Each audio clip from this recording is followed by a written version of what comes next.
Hi guys! Another day, another mini vlog. And for today's video, for gala muna tayo dito sa may Rainwater Park, Mega World, San Fernando, Pampanga.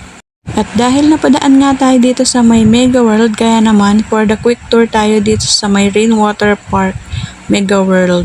Ayan. Kasama ko nga dito ang aking dalawang chikiting na makulit at si Mr. ay hindi na nga sumama dahil mabilisan nga lang itong pag-tutor namin dito dahil may pasok pa nga siya.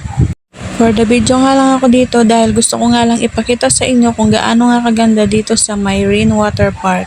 Medyo maaga pa nga ng mga oras na yan pero kitang-kita nyo naman ang dami na nga tao. Gusto ko nga umakyat dito sa may na to kaso nga lang ang dami nga nagpapapicture sa taas. Kaya naman for the gala na nga lang muna kami ng aking mga chikiting. Sobrang lawak nga dito at napakaganda ng pagkakaayos nitong mga halaman. Mas maganda nga ito kapag dumilim na dahil may mga pailaw nga sila. Sayang nga lang at hindi pa nga namin nakitang nakabukas yung parang waterfalls. Pero okay lang dahil may susunod pa naman at yayayain ko na nga lang si Mr. kapag may time nga. Kaya sa mga gustong mamasyal at naghahanap nga ng magandang mapapasyalan, ayan, dito na nga kayo pumunta sa may Rainwater Park, Mega World, San Fernando, Pampanga. Katapat nga din siya ng capital town na isa rin sa magandang pasyalan dito sa may San Fernando. Kahit malayo nga yung pinanggalingan mo ay sulit naman ang pagpasyal mo dito dahil dalawa na agad yung mapupuntahan mong mapapasyalan.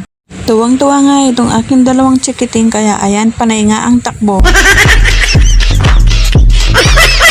Natawa nga ako kay kuya dahil tuwing dumadaan nga kami sa may parang bridge ay natatakot nga siya.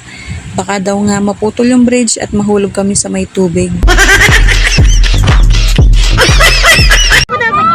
Tapos iyakan niyang pulay. Traffic.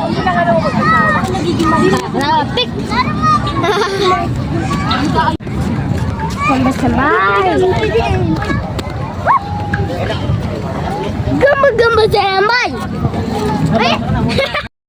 At ayan guys, hanggang dito na nga lang muna itong aking mini vlog. Thank you for watching. See you on my next videos. Bye guys!